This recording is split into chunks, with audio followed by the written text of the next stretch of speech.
When I got married, I was like a housewife, but with this TikTok thing, I was going out more. It was like two different lives, she said. It was more excitement. We were out and meeting people and stuff.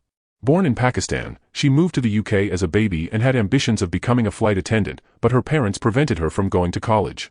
Her daughter, Mahek, who has 128,000 followers on TikTok, where she publishes beauty and lifestyle content, told the court how she would take her mother along to events and parties she was invited to, saying, "She's like a sister to me, we're best friends, and I know I could only trust her for anything. That's the reason I would take her." In one video on Mahek's TikTok channel, the pair can be seen doing a synchronized dance routine under the caption, "Having an elite relationship with your mom."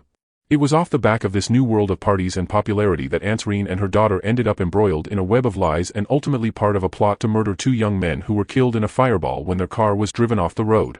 One of the victims was Saqib Hussain, 21, who met Ansarine online about 3 years before his death. He was then 18, but he lied and told her he was 27. The pair began a sexual relationship, meeting up in hotels in Birmingham and London, and he would frequently send gifts to the house where she lived with her husband, her son, and Mahek. When the case first went to trial in 2022, before it was abandoned due to a jury irregularity, Ansarine claimed her relationship with Hussain was a one-off mistake.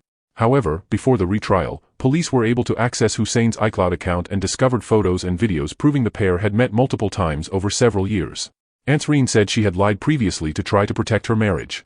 She claimed that she had tried to end the relationship multiple times but that Hussain would not accept her decision and threatened to expose their affair to her husband and son with intimate photos and videos.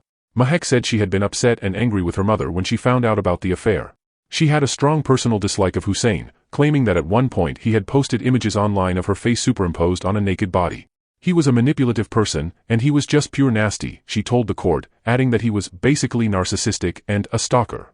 The court read an extract of dozens of messages Hussain sent to Ansarine before his death, in which he repeatedly threatened to come to her house and said things such as, "You're pissing me off more and more by ignoring me, I will do something you're going to regret, and I'm a crazy bastard." Messages show Hussain was demanding a sum of £3,000 he claimed he had spent on Ansarine over the course of their relationship. Mahek contacted her longtime friend Rikan Karwan, she claimed, to sort out the money. The prosecution alleged the group actually concocted a plot to kill or seriously injure Hussain, luring him to a Tesco car park in Leicester late at night, where Karwan and his friends waited wearing balaclavas and carrying at least one weapon, a wheel brace. The plan went wrong when Hussain, driven by his friend Mohammed Hashim Ijazuddin, 21, suspected something was up and drove off, closely pursued by 2 cars containing Mahek, Ansarine, Karwan, and 5 others drafted in to help. Driving out of Leicester, the cars reached speeds of up to 100 miles per hour before Hussain's car was shunted off the road, hitting a tree and bursting into flames. Ansarine and Mahek both stuck to the story that the car had simply lost control and that they had been pursuing Hussain in the hope that he would agree to sit down and talk to them. But it was clear that the group had worked together after the crash to hide their involvement. When police came to the Bukhari family home to make arrests, Mahek told them she and her mother had driven to Nottingham, not Leicester. She lied to police about her phone password so they were unable to access her messages, but she sent a message to her mother in which she said Karwan had instructed them to tell police they were the only 2 people in the car at the time. It was these lies that led to the pair becoming unstuck and ultimately being convicted of murder alongside their accomplices. Mahek Bukhari was sentenced to life with a minimum of 31 years and 8 months in prison, while Ansarine Bukhari also received a life sentence and was jailed for a minimum of 26 years and 9 months.